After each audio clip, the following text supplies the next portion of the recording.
el Instituto Peruano de Psicoterapia Cognitiva Conductual, el IPSICO, y en esta oportunidad nos va a deleitar con su ponencia sobre trastornos de la personalidad. Doctora Sofía.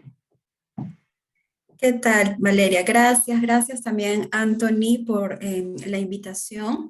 Agradecer en general a todos por estar presente. Me genera mucha expectativa, mucho entusiasmo, la verdad, dar una ponencia acerca de trastorno de personalidad, que es un tema pues muy interesante y a veces también muy estigmatizado, ¿no? O llevado muy a la ligera, cuando a veces podemos escuchar en los pacientes o incluso en nosotros cuando hemos sido, o en caso de ustedes, son estudiantes. Chicos, yo quiero hacer pues la ponencia un poco también didáctica. Yo soy Sofía, soy psiquiatra, también soy psicoterapeuta y también he hecho un diplomado en mindfulness. Entonces, estas cosas se usan mucho, estas herramientas psicoterapéuticas para el manejo, la identificación de los casos en los pacientes que tienen algún problema, rasgo de personalidad también, y si es que llega a constituir un trastorno de personalidad.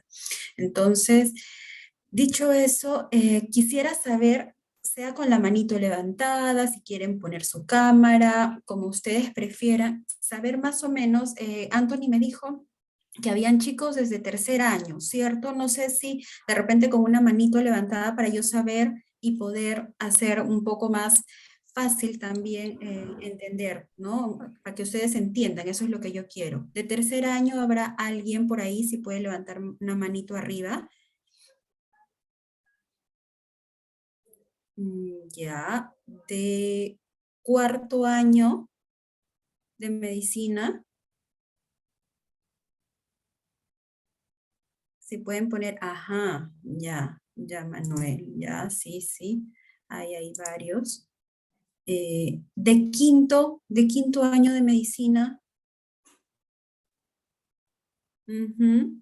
ya. Y de sexto, que estén haciendo ahí tal vez el externado, ya hay un poco más también.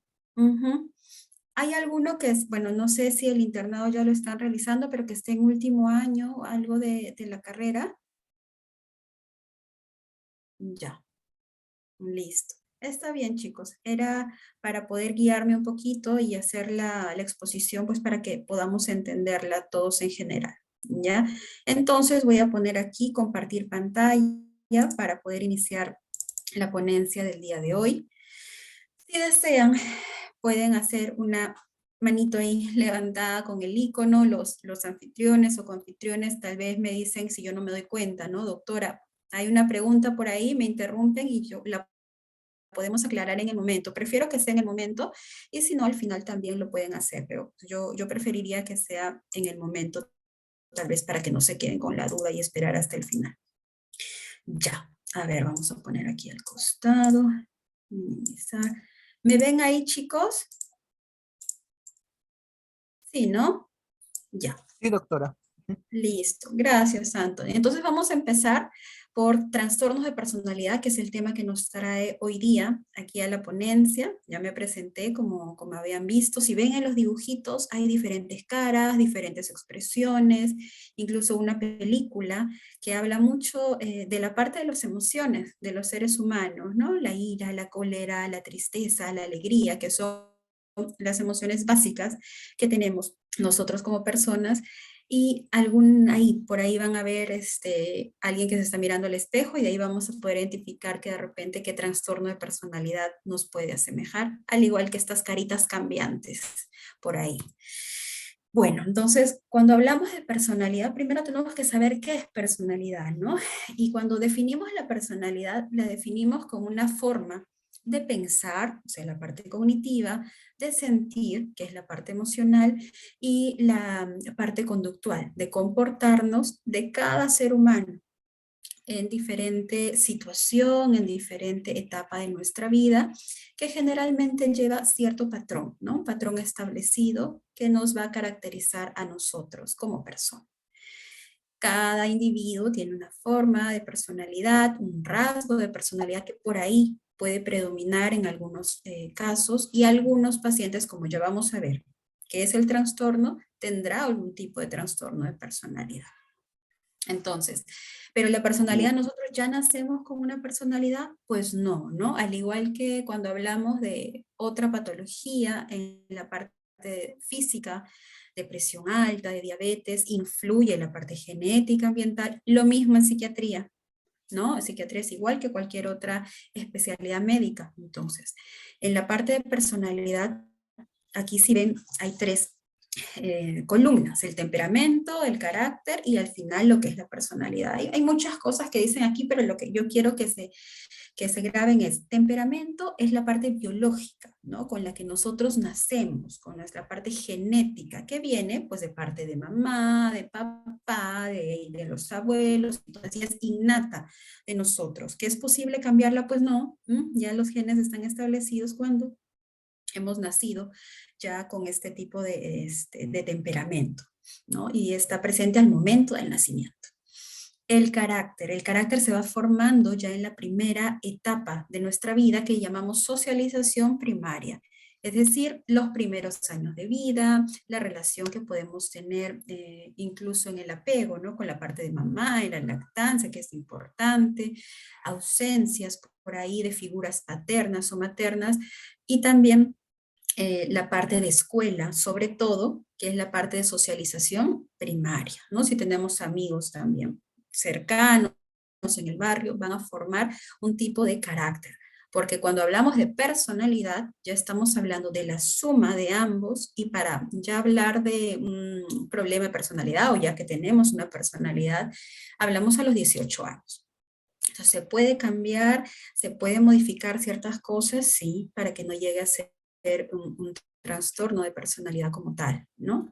Entonces, el carácter puede ser modificable, sí. El temperamento, no, ¿no? Porque es genético, ahí nos hemos quedado. Entonces, la personalidad es todo lo que determina nuestra forma de comportarnos por la parte genética y lo que hemos vivido en la primera infancia y los primeros años de vida y es posible de modificarse. Y se presenta, a veces se presenta incluso antes de los 18 años, ya vamos viendo ciertos rasgos, pero para establecer ya nuestra personalidad a partir de los 18. Eso es lo que quiero que principalmente les quede claro, sobre todo a los chicos de tercero, cuarto año, que es lo que me importa fundamentalmente.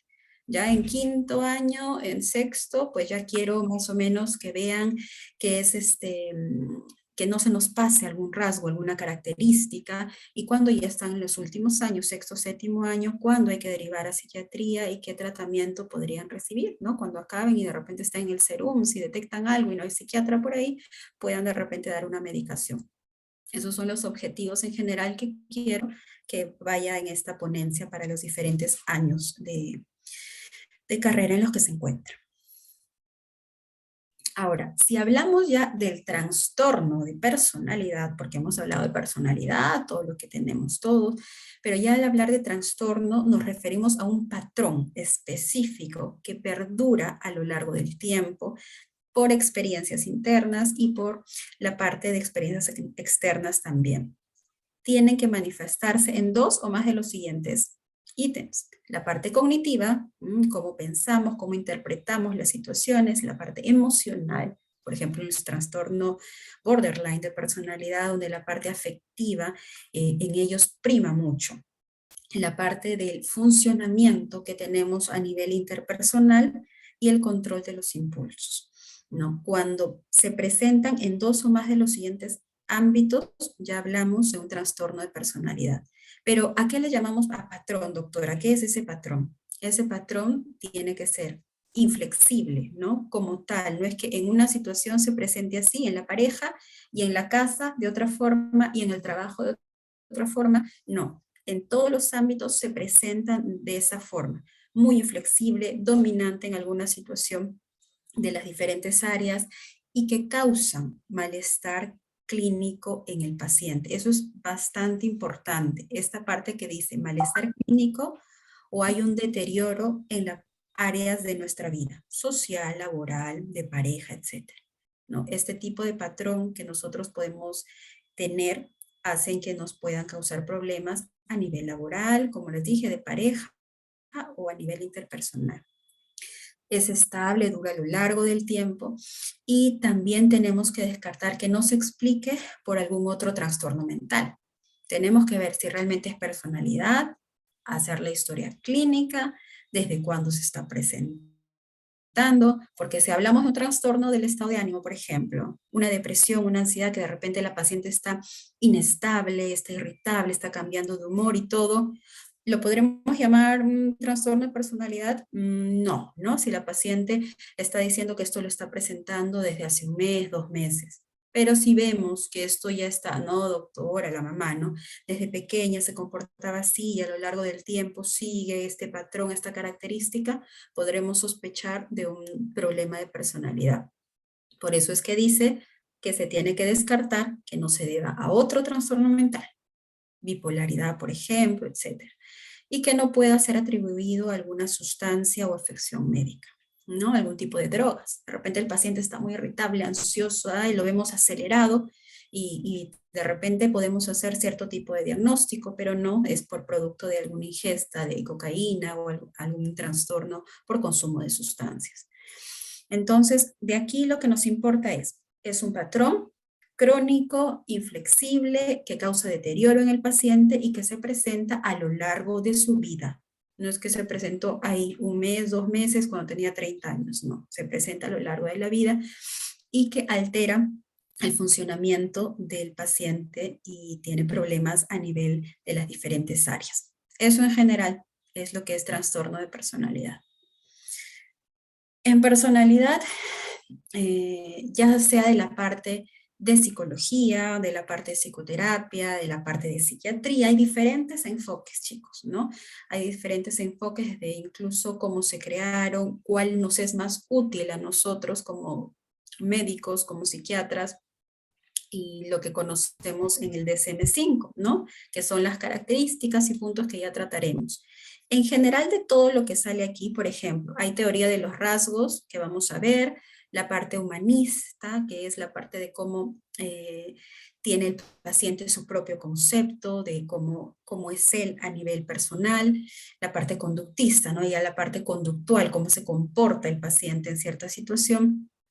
Los psicólogos tratan de establecer o de guiarse a través de test psicológicos, de pruebas que los orientan, pero que no es diagnóstico. Ninguna prueba ni test psicológico es diagnóstico. El diagnóstico de un trastorno de personalidad es clínico, ¿ya? Eso en general siempre. Y bueno, hay algunos modelos psicoanalíticos que usan más los psicólogos para poder un poco orientar a la persona en qué tipo de personalidad se va orientando y qué prima en ellos. Por eso he puesto ahí unas ramas bastante amplias, pero ¿cuál es la que nos importa desde el punto de vista práctico, uno, y desde el punto de vista médico, sobre todo, ¿no? Porque una cosa es que en psicología hay muchas teorías, como por ejemplo la teoría de los 4 temperamentos, aquí está un poquito mejor, o de los 4 humores que habló Galeno, ¿no? A través de las sustancias que había a nivel de la tierra, como la parte de la sangre, de la bilis amarilla, de la bilis negra, de la flema, que ellos lo llamaban como humores, ¿no? Y dependiendo de qué es lo que predominaba en cada una de estas, trataban de encasillar a los pacientes o a las personas, perdón, en este tipo de clasificación. Entonces, por ejemplo, los pacientes los clasificaban así, los sanguíneos, ¿no? Porque en ellos en ese tiempo predominaba la parte de la sangre que lo constituía el aire, ¿no? La parte del factor del aire, y ellos lo catalogaban como personas muy, muy sentimentales, emocionales, ¿no? Las personas coléricas, que eran mucho menos tolerantes, inflexibles, que estaban más propensas al estrés. Los flemáticos, que eran pues un poco más indiferentes, calmados, más racionales en pensar, y los melancólicos, tendencia a la tristeza, depresivos, abatidos y más pausados.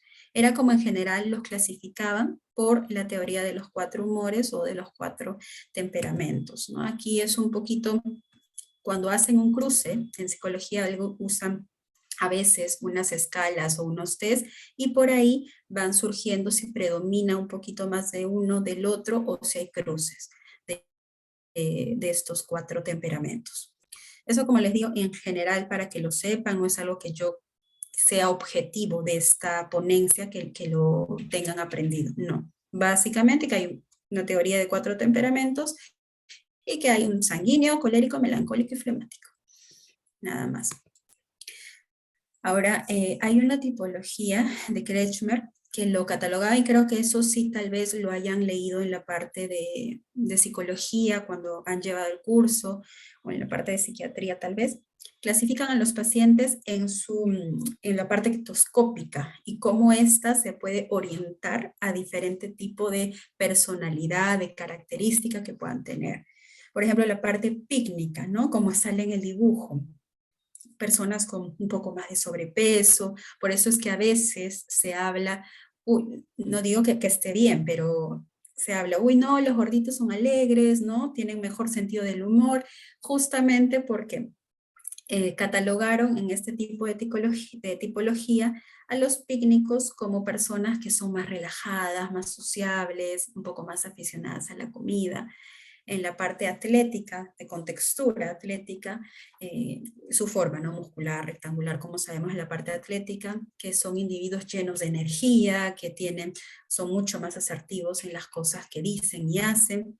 Y leptosómico, delgaditos, son más frágiles, pero muy inteligentes, artísticos y más introvertidos. Esa es la forma como también se fueron catalogando en el transcurso de algunos años, ¿no? Que fueron pasando. Entonces, primero estuvo la teoría de los 4 temperamentos, después la tipología por Kretschmer en la parte ectoscópica, y que lo catalogaron de esa forma. Y bueno, y después estuvo esta parte de la tipología que era, digamos, no contemporánea porque surgió después, pero sí correlativa a la parte de Kretschmer, que era mesoformo, que estaba con la parte atlética, que ya hemos hablado de la parte atlética, que son personas pues que eran mucho más agresivas, competitivas, el ectoformo, que es la parte de la personalidad leptosómica, más delgado, más introvertidos, tendencia poco a socializar, igual poca expresión corporal, y los endoformos o pícnicos, llevándolo a esta parte, eran personas mucho más sociables, más amables, con buen temperamento, buen carácter, y eso era como un poco era la relación. Estoy hablando cómo se fue originando hasta llegar a lo que vamos a ver que nos importa ya desde el punto de vista clínico.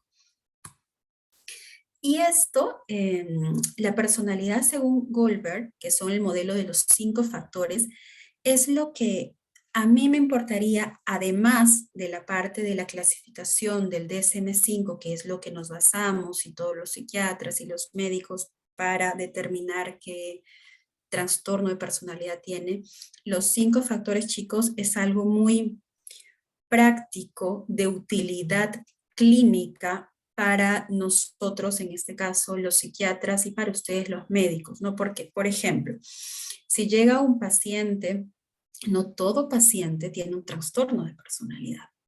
Entonces, es más práctico hablar de este tipo de factores, ¿no? Por ejemplo, el O, que es apertura a la experiencia, cuánto del paciente tiene la capacidad de poder adaptarse a determinadas situaciones que le da la vida, que cómo se adapta a alguna situación de estrés.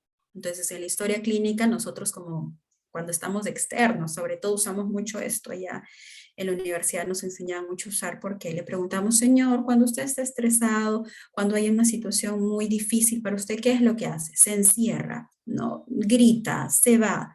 Entonces, a la apertura de la experiencia, baja apertura a la experiencia. Entonces, a nosotros ya nos va orientando cómo es esta persona y no nos enfoca de frente al tema de un trastorno de personalidad. Ahora, si hablamos de la parte del C, ¿no? Que es la parte de responsabilidad.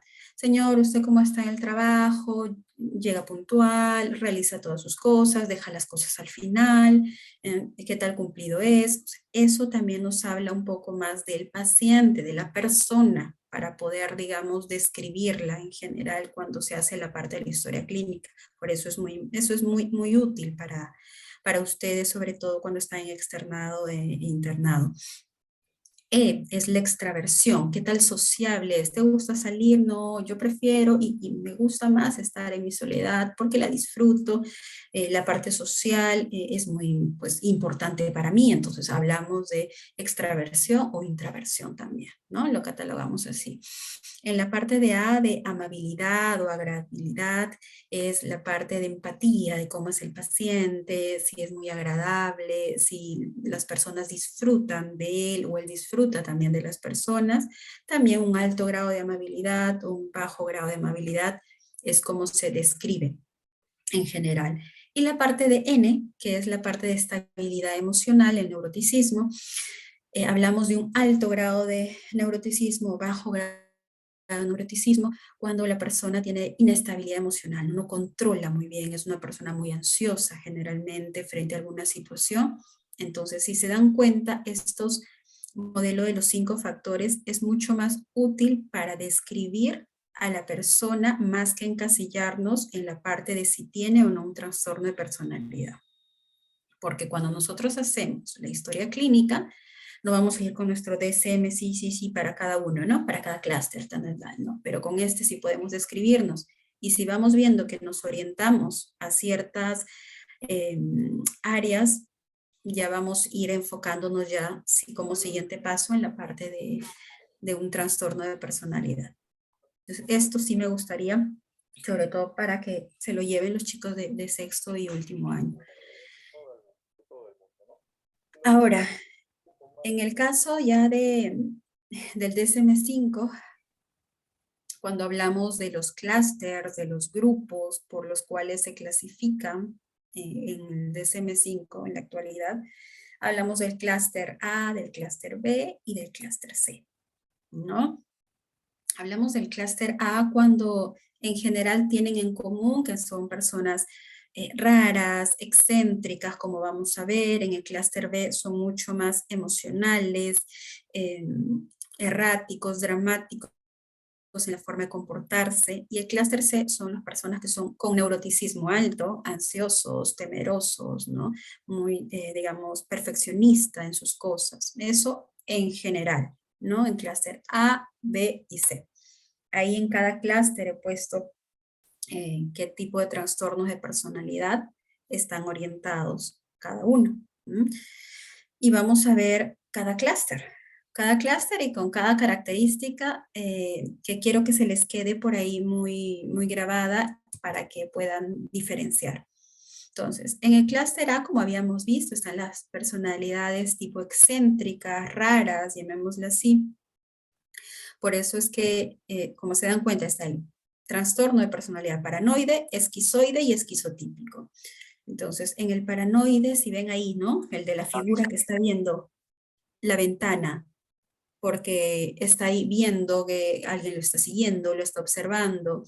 Esquizoide, la chica en la playa, prefiere la soledad, prefiere estar, no tener tanta interacción y disfruta estando así. Y el esquizotípico, digamos, con ideas más extravagantes, con formas de vestir, con cierto misticismo, ¿no? Que a veces podemos ver en algunas situaciones, en algunos pacientes. Ya, entonces, empezando por el trastorno paranoide de personalidad. Si se dan cuenta, ahí le he puesto ahí una fotito y esta fotito es la que yo quiero que se queden grabados, ¿no? El trastorno paranoide por lo general es una persona muy desconfiada, muy suspicaz, siempre está pendiente de me están mirando, me están observando, pero no constituye una delusión como los pacientes que llegan a tener esquizofrenia, ¿no? Los pacientes que tienen esquizofrenia no solo tienen el problema de que me están observando, mirando, grabando, hay delusiones de referencia, también de daño, me quieren hacer algo, y también está todo lo que sabemos, ¿no? La parte de síntomas negativos, síntomas positivos.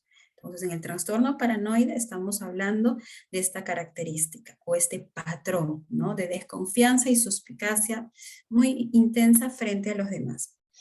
Esta desconfianza puede presentarse en diferentes contextos. Lo señalado en lo negrito, tienen sospecha, me estarán mirando, me estarán hablando de mí, pero no tienen una base suficiente, ¿no? Oye, pero no están hablando de ti, pero voltean, tal vez me miran, ¿no? En cambio, si hablamos de delusión, por definición sabemos que es algo que el paciente es irrebatible, ¿no? Los que ya están en quinto o sexto año, si hablamos de una delusión, es algo que es irrebatible para el paciente y totalmente él está con una convicción, es la palabra, de que sí o sí le están haciendo un daño, lo están siguiendo. Ahí es una sospecha, pero que queda ahí.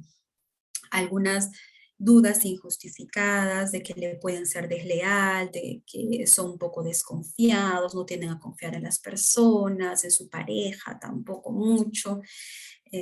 Por eso ahí dice, ¿no? Poca disposición a confiar en los demás. En general son un poco rencorosos, piensan que alguna, digamos, crítica la toman muy, muy a personal, porque lo toman como si fuera un ataque hacia ellos y suelen a veces reaccionar de forma rápida. Y hay muchas sospechas recurrentes, están en la calle, pasa una moto, volteados, ¿no? Me quieren hacer daño, o están hablando de mí. Entonces, sobre todo del paranoide, esta fotito de desconfianza y suspicacia en general. Ay, se salió, creo. Ya. Y esto de aquí que he puesto abajo vale para todo, chicos, donde dice que no se produce, como les dije, en el curso de una esquizofrenia o alguna otra patología de salud mental como trastorno bipolar o depresión o trastorno psicótico, que ustedes saben que en este tipo de trastornos se puede presentar algunas ideas que pueden parecer, digamos, algunas delusiones paranoides, ¿no? Algunos síntomas psicóticos también pueden estar presentes, no solo en esquizofrenia, en una depresión puede haber síntomas psicóticos también, o algún efecto de alguna sustancia. Por ejemplo, algunos pacientes que consumen marihuana, ¿no? Cuando están bajo el efecto de la marihuana, tienen esta sensación de que me están siguiendo, ¿no? Estoy con la noia, dicen que me siguen, ¿no? Están ahí. Pero se descarta, ¿por qué? Porque están bajo los efectos de la sustancia. Si hablamos del trastorno paranoide, ¿en qué quedamos? En que era un patrón a lo largo del tiempo, perdurable y en las diferentes áreas. No es que esté desconfiado solo en el trabajo, no. Está desconfiado en el trabajo, pero también con la pareja, y que por ahí con los amigos, ay, no quiero confiar en él. Entonces es en diferentes áreas, en diferentes contextos. Esto va a pasar en todos los trastornos de personalidad. Y si vemos que esto causa disfunción en el paciente, se cambia de trabajo porque piensa que pues están en contra de él, es muy celoso, termina con las enamoradas porque está pendiente de que lo puedan engañar, con los amigos igual, discusiones y todo, ya está afectando la calidad de vida del paciente, ahí hablaríamos de un trastorno de personalidad tipo paranoide, ¿no? Si no, no, tiene que cumplir esas características que habíamos hablado que se dan en todos los trastornos de personalidad. A ver, aquí, igual Anthony, si hay algo, yo voy a estar atenta al chat, pero de todas maneras, de repente ahí, doctora, me avisas para yo poder contestar. A ver, me dice, ¿se puede afirmar que una persona con trastorno de personalidad paranoide está a la defensiva en todo momento? En la mayor parte del tiempo, sí, o sea, tiende a estar un poco pendiente de que no le puedan hacer algún tipo de daño y por ende está a la defensiva, ¿no? En todo momento de su vida, para hablar de trastorno de personalidad, serían diferentes áreas de su vida, más que las 24 horas o 16 horas del día que estamos despiertos, más esa es en la parte de funcionamiento, ¿no? Si yo estoy solo en mi casa, pues no voy a estar a la defensiva, pero si de repente estoy en el trabajo y hace un comentario, yo, ¿por qué estás diciendo? ¿Me estás atacando? ¿No? O estoy con mi pareja, ¿por qué dices eso? ¿Estás desconforme? ¿Te he hecho algo? Sí tiende a estar a la defensiva, pero en las diferentes áreas de su vida, ¿ya? Eso sí. Ahora, pasamos al siguiente de clúster A. Ay. A ver.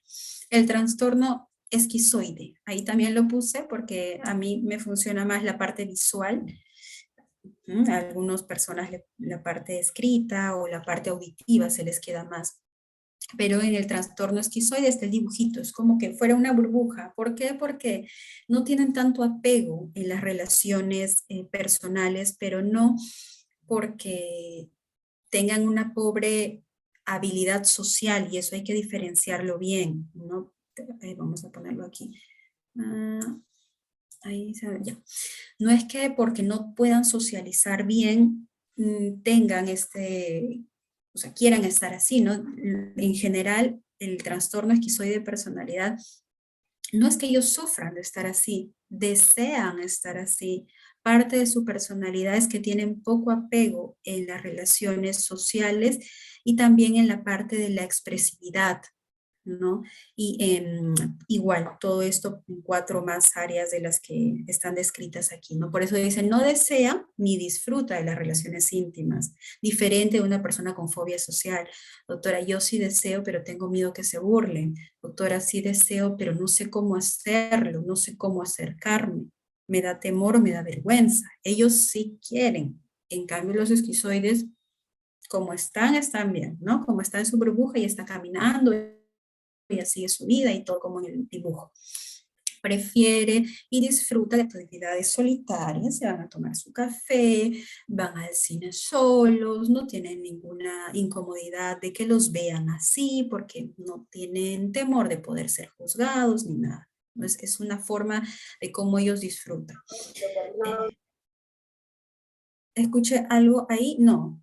Me dicen, chicos, si hay alguna preguntita y hacemos un stop o algo, ¿ya? O en el chat y ya yo voy a estar ahí atenta. Ya. Después, muestran poco o ningún interés, como les decía, en experiencias sexuales también. También no es que tengan la libido baja, sino que su patrón de libido, llamémoslo así, o de tener esto también es bajo. No, no es que sea bajo, sino que pues no buscan como tal esa interacción social y por ende la parte de la intimidad también no es algo que para ellos va a primar en general, ¿no? Por eso dice disfruta con pocas o ninguna actividad, sobre todo que sea en conjunto, ¿no? En relaciones. No tiene amigos íntimos o amigos tanto de confianza, a menos que sean familiares o amigos muy en particular. Y se muestra en diferentes si le haces, de repente, a diferencia del paranoide, ¿no? Si le das una crítica, él está, pero ¿qué pasó? Me atacas, él es como que le dices algo, ya. O sea, no es que se ofenda ni nada, continúa. Y se muestra generalmente frío, con desapego, o un poco plano en la parte de la afectividad. ¿Y esto puede tener consecuencias, chicos? Sí, ¿no? Porque de repente si tienen una pareja, la pareja puede pensar que a ella o a él no le importa, pero en general no es que no le importe, sino que es su personalidad ser así, ¿no? Entonces ahí es donde vienen algunos conflictos, alguna disfunción en la parte de este tipo de personalidad o en el trabajo también. En el trabajo usualmente, sea el trabajo que tengamos, tenemos que relacionarnos, ¿cierto? Pero si de repente la persona está aislada, no va a ninguna reunión o se está en la reunión pero se queda callado o no da, ¿no? Alguna, no sé, algún tipo de comentario, pues también va a tener esto el paciente. Ojo, en todos los trastornos de personalidad, si bien el paciente tiene estas cosas, no quita que el paciente sufra. Es decir, el paciente prefiere estar solo, tiene pocos amigos, no se relaciona, porque es su forma de ser, pero también puede ser que cuando tenga una pareja le duela porque ve que la pareja sufre y obviamente la quiere, no tiene problemas en el trabajo y más que el tema de cómo es él, dice, uy, mira, ya estoy teniendo varios problemas en el trabajo. O sea, un paciente con trastorno de personalidad esquizoide se puede deprimir, sí, se puede deprimir también. Entonces, no quita que porque yo tenga ese trastorno de personalidad es así y no sufre, no, también pueden sufrir por tener esto. Imagínense el trastorno de personalidad paranoide, donde ellos están tan pendientes de que estén hablando, criticándole, para ellos le genera mucho pesar. Entonces, no hay que olvidarnos de eso, ¿ya? Y el trastorno de personalidad esquizotípica, puse, bueno, de repente a los que han visto Harry Potter y todo, a Luna, ¿no? Luna es una chica pues muy extravagante, mística, con algunas creencias que para el entorno social, para el entorno de las amistades, lo ven como que raro, excéntrico, pero ese es un poquito la imagen de repente para los que han visto de Luna, de Harry Potter. Son así el tipo de personalidad esquizotípica, donde tiene un patrón de deficiencias sociales, interpersonales, poca capacidad para relaciones estrechas, hay algunas distorsiones cognitivas, perceptivas, pero por estas creencias que ellas tienen de forma excéntrica, de forma mística también. Hay algunas ideas de referencia, creencias extrañas, pensamientos mágicos, fantásticos, ¿no? Como ella decía, ¿no? En uno de los episodios, decía, yo sí lo veo, al igual que tú, pero los demás no lo veían. No significa que tenga una alucinación como tal, sino que es su creencia de que solo ella, al igual que de repente Harry Potter en ese momento, podían ver eso porque habían pasado por una situación similar, ¿ya? Por eso ahí hay una parte donde dice experiencias perceptivas inhabituales. Yo he escuchado esto, yo he visto esto, yo he visto una sombra y le dan una interpretación de repente a algo que nosotros consideraríamos, ver una sombra es porque de repente me moví, vi la sombra así, ¿no? Pero ellos le pueden dar la interpretación de la sombra como que no, es un espíritu o algo, pero sin salirse, ojo, de lo normal, o sea, sin irnos ya a la parte de esquizofrenia y todo donde hay delusiones como tal, ¿no? Puede haber un afecto inapropiado en la vestimenta también, ¿no? En su comportamiento. No tienen amigos íntimos como tal, pueden compartir en esa parte como el esquizoide, porque tienden a agruparse, ¿no? En estos grupos de los que son como ellos en general. Y bueno, hay a veces esta parte de que como no se sienten comprendidos por su forma de ser, de actuar frente a los demás, eh, les cause, puede ser un tipo de ansiedad social, ¿no? Y esto en general. Esto es un poquito la parte de esquizotípica, el trastorno de personalidad esquizotípico. Esto es en el clúster A, como hemos visto, ¿no? Entonces, en clúster A, los chicos de tercer, cuarto año, acordarse, ¿no? La parte de raros, excéntricos, y ahí hablamos de los que son raros, paranoide, esquizoide, esquizotípico, prefieren estar solos, y esquizotípico, lo místico, lo excéntrico. Yo quiero que de ellos se acuerden esa parte.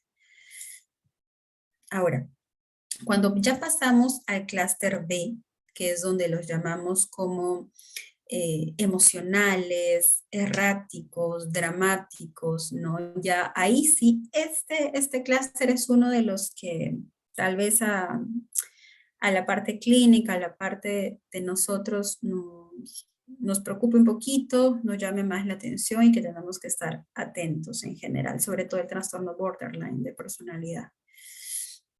Entonces, en el clúster B, el antisocial, de estos, ¿cuál sería? El antisocial sin saber mucho, esto, ¿no? Que a veces lo usamos en malos términos, ay, soy antisocial, y antisocial no, ahí vamos a ver en el otro clúster, que sería evitativo, más que antisocial, ¿no? Que no quiere salir, etc.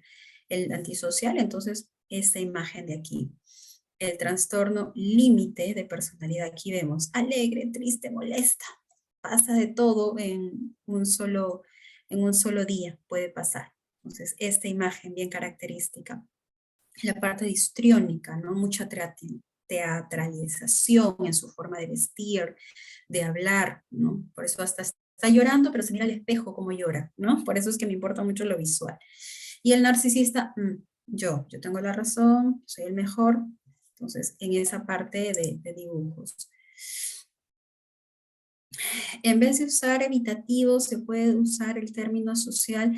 Se podría usar, pero justo como yo les mencionaba, en vez de usar de repente cada término, ahora en psiquiatría, en salud mental, tratamos de no, de no etiquetar, ¿no? Yo soy evitativo, porque ya nos estamos etiquetando. Podría ser esta persona de repente no le gusta establecer tanto contacto con las otras personas, ¿no? Como hablábamos de los 5 factores. Ahí podemos encasillarlo mucho mejor. Ahí podría ser la parte de extraversión como introversión. Entonces, cuando lo describen en la historia clínica, podríamos ponerle paciente con un grado de intraversión alto, en vez de llamarle paciente evitativo, ¿no? Como tal. Pero sí se podría usarse, pero tratemos de no, para no ponerlo como etiqueta. Entonces, aquí hemos visto, en general, esto para los chicos de tercer, cuarto año, esta imagen para mí es mucho mejor. Y cuando ya vamos a hablar de, ay, ¿dónde estamos? Ya de los trastornos de este clúster. En el trastorno de personalidad antisocial, y aquí está el dibujito también, ¿no? Esta persona que infringe las reglas, las normas, con poca empatía, impulsividad, son las personas que son antisociales, ¿no? Un patrón de inatención y vulneración a los derechos de los demás. Ellos pueden pasar por todos los derechos y no es que les cause malestar ni pena como tal, dependiendo de cuán afectado esté la persona. Entonces hay incumplimiento de las normas sociales, pues yo robo y estará dentro de nuestras reglas, nuestras normas. Robar no es algo que esté permitido, ¿no? Ellos pueden robar, pueden golpear, ¿no? Y las personas que, por ejemplo, golpean a sus parejas, no estoy diciendo que toda persona que golpea es antisocial, pero a eso voy, ¿no? Un alto grado de impulsividad que también pueden tener, mentiras, porque la catalogan como que no es algo malo para ellos mentir, entonces tienden a mentir por lo general y a través de esas mentiras poder llevar a cabo una estafa para provecho personal o también para provecho de su familia, ¿no? Porque, a ver, que pueden haber personas antisociales que tienen familia, entonces no solo para su placer personal, sino también para sacar provecho para él y para las personas que él considera que quiere. Muy irritables, muy agresivos. Por eso no sé si han visto, y ahí puse la imagen del que lleva encadenado con el antifaz y todo esto. Le dicen, usted ha robado, usted mató a esa señora, y así. Pero señor, la descuartizó, ajá. O sea, si se dan cuenta de esta frialdad, del incumplimiento de las normas, de la agresividad y todo, para ellos es algo que, pues, digamos, es normal, ¿no? Hay ausencia de remordimiento, eso es el ejemplo que les daba. Indiferencia o tratan de racionalizar el hecho. ¿Cómo así? ¿Pero por qué mataste y todo a tu pareja? Ah, porque me engañó. Y ya era la única solución.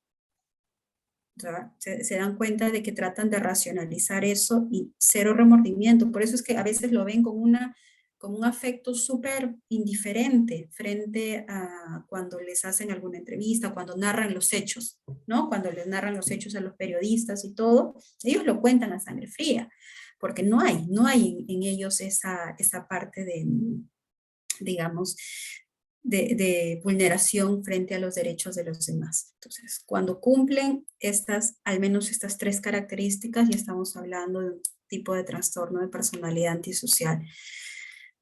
Ahí el individuo tiene como mínimo 18 años, existen evidencias también de que se puede presentar incluso antes de los 15 años, nuestros chicos que a veces pueden estar en pandillas, pueden robar, no sienten remordimientos y todo.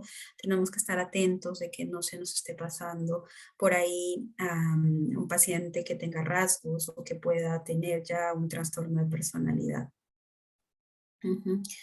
Listo. El trastorno límite, que es uno de los más conocidos, uno de los que más se habla hasta popularmente, ¿no? En el término, incluso médico, ay, no sé, ella es border, ¿no? O me he borderizado. Algunas veces yo recuerdo que con mis amigas así, que hablaban así dentro de la carrera. El trastorno límite o borderline de personalidad. Es un trastorno, primero, muy difícil de hacer el diagnóstico. Tenemos que hacer descarte con trastorno de bipolaridad, con el trastorno bipolar. De repente creo que la doctora Luz les habló del trastorno bipolar, pero sí es necesario hacer un diagnóstico diferencial. En las personas con trastorno límite de personalidad, lo que predomina, chicos, y aquí otra vez la imagen, si se dan cuenta, ¿no? De un lado a otro. Pueden pasar de tristes a, coléricas sin ser exagerados, no es que de un instante a otro, pero es que están bien y se van al extremo y ante una situación que tal vez para nosotros pueda ser fácil o no tan grave, para ellos sí. Ojo, ellas no se hacen, ojo, ellas o ellos, porque la mayoría son mujeres, sufren. A veces cuando estamos en la emergencia, tal vez les va a pasar a los que son internos o ya les ha pasado y todo, llega la paciente, ¿no? A las 2, 3 de la mañana, se ha cortado, quiero morirme, quiero... Y todos decimos, ay, una border, ya que se vaya a su casa, no sé qué. Y en verdad, chicos, la paciente en ese momento está sufriendo, realmente está sufriendo y en ese momento considera que la única forma pues es morirse o hacerse algún daño para calmar su estado de ánimo en ese momento. Entonces, aquí, para los chicos de tercero o cuarto año, ese dibujito, polo a polo, extremo a extremo. Y para los chicos ya de más años, de quinto, sexto y último año, inestabilidad emocional. Y la inestabilidad emocional en las relaciones interpersonales, trabajo, estudio, amigos, familia y pareja. A veces es en la parte de pareja donde muchas veces se dan cuenta de este tipo de personalidad. Porque como voy a describirles en la parte terapéutica, muchas veces hay patrones de dependencia o esquemas de abandono, de privación emocional que hacen que en esta parte, en esta área, fluya más estas características del trastorno borderline. Hay también en la parte de la autoimagen, en la parte del afecto y tienen una impulsividad muy, muy intensa. Se puede caracterizar por todas estas cosas que están mencionadas si cumplen alguno de los criterios. Ellas de verdad, ellas digo chicos porque ustedes saben que predomina mucho más en las mujeres, ¿no? Pero también tenemos pacientes borderline hombres. Entonces, hacen muchas cosas para evitar estar solos o solas, porque para ellos en general tienen un problema de que creen que van a quedarse solas o que nadie los va a querer o que nadie les va a dar el cariño que ellos o ellos necesitan, ¿no? O que merecen. Entonces hacen muchos esfuerzos. Por eso es que a veces se escuchan, no, si me dejas te voy a matar, me voy a matar, si me dejas me voy a cortar. No, esas formas, a veces hay un tipo de manipulación voluntario o involuntario, pero realmente es porque tienen mucho miedo al abandono. Para ellos tienen bastante miedo al abandono. Hay relaciones interpersonales inestables o intensas también, justamente porque para estos pacientes, tú puedes ser el mejor amigo del mundo, puedes ser el peor amigo del mundo y cambian de un momento al otro, ¿no? Tenemos pacientes, nosotros en psiquiatría, a veces hablamos con nuestras colegas que se enganchan mucho, ¿no? Ella es mi doctora, y mi otro doctor, no, ella no, yo no quiero que me vea, ella es mi doctora y me voy a quedar con la doctora. O sea, tiene mucho apego en general, son muy intensas en sus relaciones, sea con los amigos, ¿no? Por eso hay incluso celos con los amigos, amigas, porque ella es mi amiga y yo no, no, entonces ya no me hables, o cosas así, no solo con la pareja. Tienen también, así como hay inestabilidad en la parte emocional, también de la autoimagen, ¿no? Son muy críticas con ellas mismas. Las pacientes con trastorno límite tienen problemas de conducta alimentaria. Entonces, cuando hagan su historia clínica en los pacientes que sospechan borderline, preguntar también la parte de conducta alimentaria, atracones, bulimia, sobre todo eso más que anorexia, porque como ellas también tienen una parte de impulsividad, esa parte va a predominar un poco más que la anorexia, la parte de atracones y bulimia. Y la impulsividad, justo ahí va, está presente en dos o más áreas, que son gastos, pacientes que cuando se sienten muy tristes o coléricas, para calmar esa emoción muy fuerte que les está causando, se van y gastan. Tenía una paciente que tenía este diagnóstico de TLP. Cuando se sentía muy abrumada, me decía, Sofía, yo me voy y me gasto pues la tarjeta de crédito, ¿no? Me gasté 10.000 soles, literal, 10.000 soles. Cuando tuvo un problema con su pareja se fue y se compró unos muebles, un televisor y no sé, algún electrodoméstico más.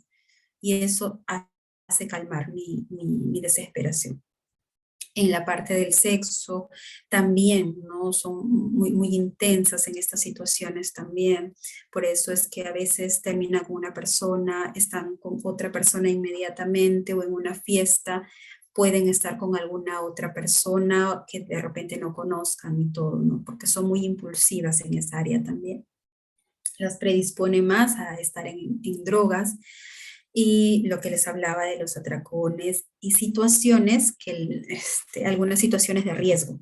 Cuando hacemos la historia clínica, nosotros solemos preguntar, ¿no? Y le decimos, ¿te has sometido a alguna situación de riesgo? ¿Qué es una situación de riesgo? Sabemos que nadie nos puede hacer nada, ni nos puede tocar, hablando de ahora de todo lo que es violencia de género, pero algunas personas toman tanto y no llegan a perder el conocimiento, pueden entrar a una aplicación de frente sin conocer a la persona y de frente se van a la casa de esta persona como tal, o sea, situaciones porque no sabemos, ¿no? O sea, entran a una aplicación y de frente se van con él a tener intimidad o algo.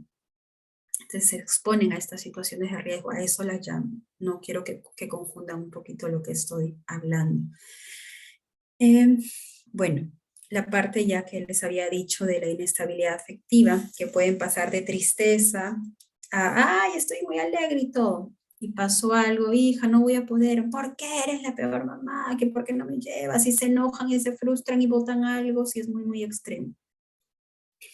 Tienen mucha sensación crónica de vacío, de soledad, que nada les llena a lo largo de su vida.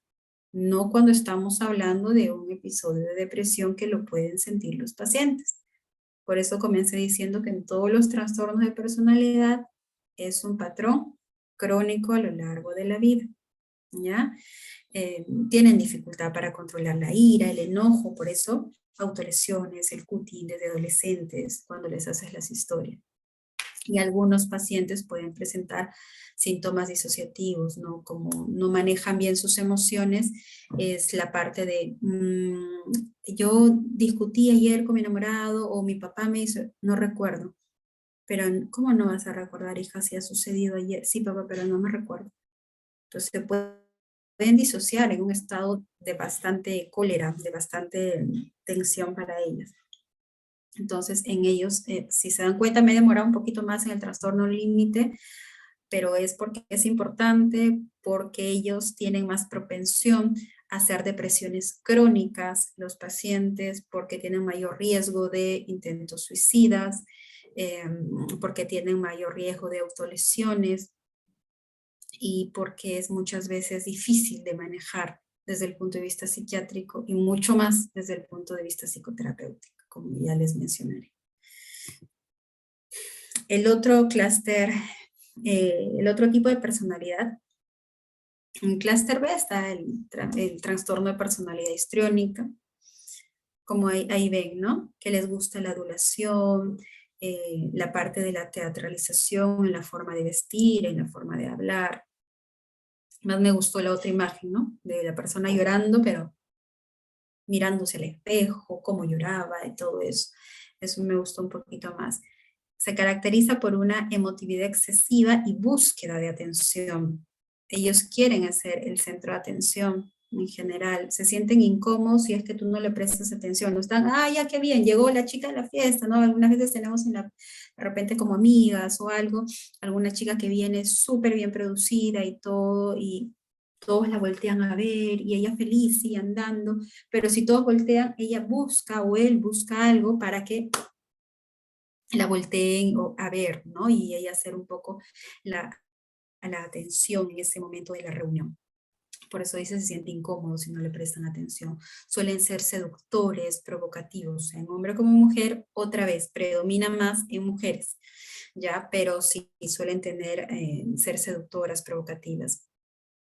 Expresión un poco profunda de las emociones, son muy superficiales, ¿no? O sea, es como que tengo una paciente ahí un poco con rasgos histriónicos, ¿no? Con un trastorno de personalidad, que me dice, ay, doctora, es que estoy muy triste, pero no se le nota, no es resonante, no resuena esa tristeza en general, o la ve muy superficial, a eso se refiere. el estilo de hablar también, su forma de teatralización, ¿no? Ya se para, cuenta, escenifica todo mientras va hablando, mientras se va moviendo, sea en la reunión, en clase, ahí vamos viendo. José Miguel, mi correo.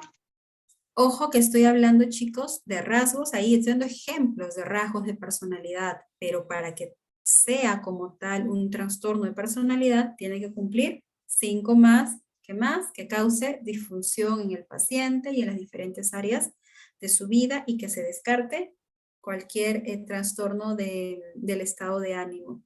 Entonces, se los voy a repetir porque es importante que lo sepan, ¿no? No es que vea uno, ay, esta chica aquí histriónica que sí, tiene sus rasgos histriónicos, pero no tiene un trastorno de personalidad histriónico. Entonces, en esa parte hay que verlo. Ya.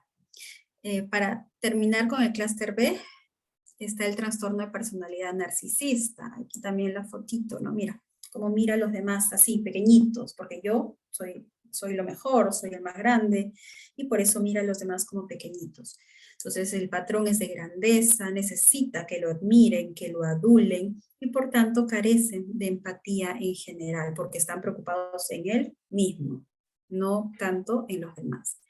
Y tienen que tener alguna de las 5 características, sobre todo esos sentimientos de grandeza, de prepotencia, donde se ve más un poco en el trabajo, ahí es donde vemos un poquito más eso, en el estudio, ¿no? Donde él necesita que celebren, que él sus logros los expresa al máximo. Ah, sí, yo he hecho una rotación en el extranjero, me he ido con mis amigos, o sea, él necesita que los demás se enteren de sus logros y de los talentos que tiene y que sea reconocido, que los demás le digan, ay, no sé, Fabricio, qué bien que te hayas ido y todo, etcétera. ¿No? Entonces disfrutan de esos halagos como tal.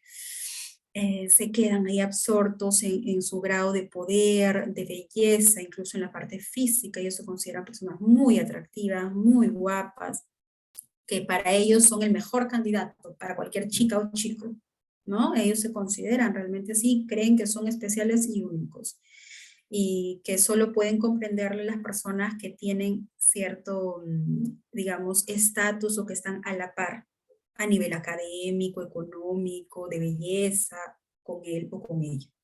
¿Ya? Necesitan pues la admiración excesiva de las personas. Ellos consideran que ellos tienen un privilegio como tal. Mira, yo soy, digamos, no sé, tengo este cargo y por ende necesitan tratarme así, las secretarias, el personal de menor cargo también necesitan tratarme de cierta forma, ¿no? Necesitan esos privilegios como tal que ellos consideran que para ellos es justo. Y por ende también se aprovecha un poquito de estas situaciones para sus propios beneficios. Carece, como le decía, un poco de empatía porque están centrados en su yo. Yo soy el importante y los demás no. Creen que los demás sienten envidia de él y muestran, por ende, actitudes arrogantes de superioridad y pueden caer mal al resto por esto, ¿no? Entonces, ¿en dónde tendrían problemas ellos? ¿En dónde tendrían una disfunción para transformarse en un trastorno de personalidad? Sobre todo en el trabajo, en la pareja también. Pueden minimizar mucho a su pareja si tiene algún logro. Ya, qué bueno, pero mira, yo nunca vas a ser como yo he obtenido esto, tú no. Entonces, eso también causa disfunción. En ellos, por ejemplo, el hecho de que se puedan deprimir y todo va a ser menor, ¿no? Comparado con otro tipo de personalidad, otro tipo de trastorno de personalidad por esta empatía que en general carecen o la tienen baja. Algunas personalidades, como han visto, son más propensas a la depresión, como el trastorno límite de la personalidad, el trastorno de repente paranoide a la ansiedad, ¿no? Son un poco más propensos, etc. Ahora pasamos al clúster C, que se cataloga como los ansiosos, los temerosos, y ahí justo viene la pregunta del evasivo, el evitativo. En el clúster C también están estas 3 figuras, como les decía, para los chicos de primeros años. El evitativo, como que se tapa, ¿no? No me miren, no quiero estar solo, no estar así. El dependiente, están con las manos así, necesito de la otra persona para tomar mis decisiones, para seguir algún rumbo, para, no sé, para decidir algo importante en mi vida.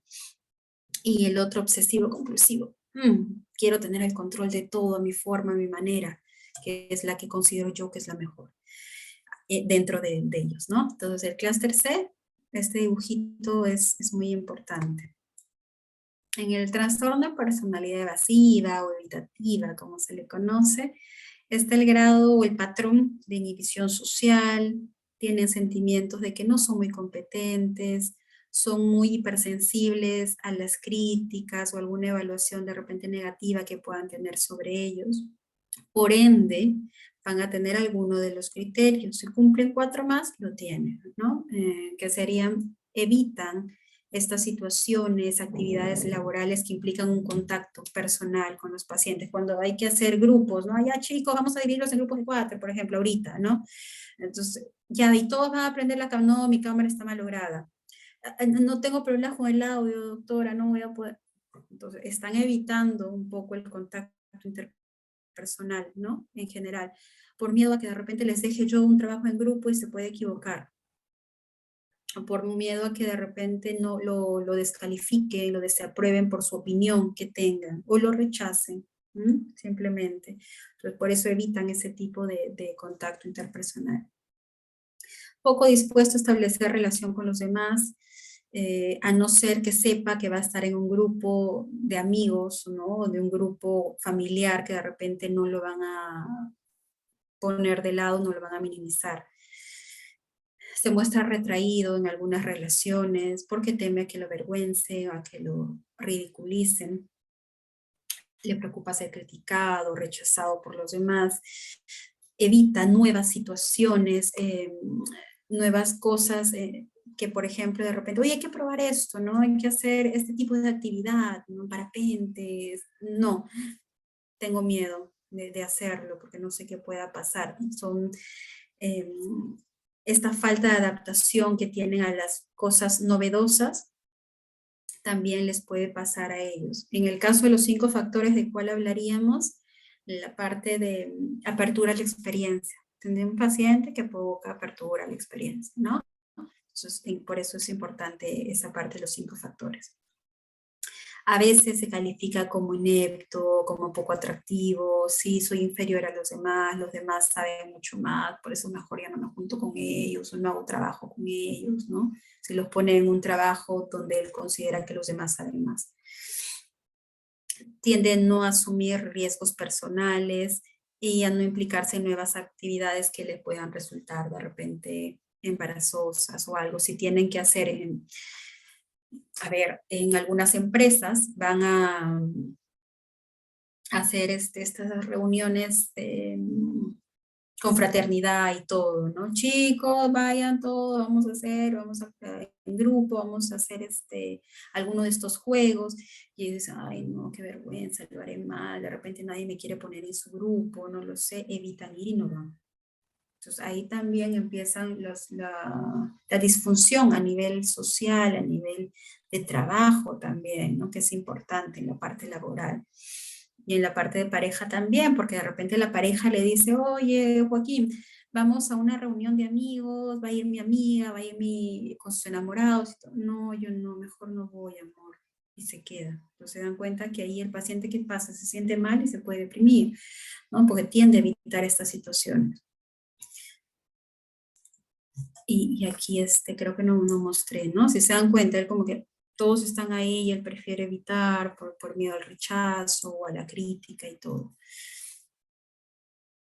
El trastorno de personalidad dependiente, ya ese es uno de los últimos, para terminar ya la parte de todo lo que es trastorno de personalidad y pasar a la parte de manejo, ya para los chicos de los últimos años.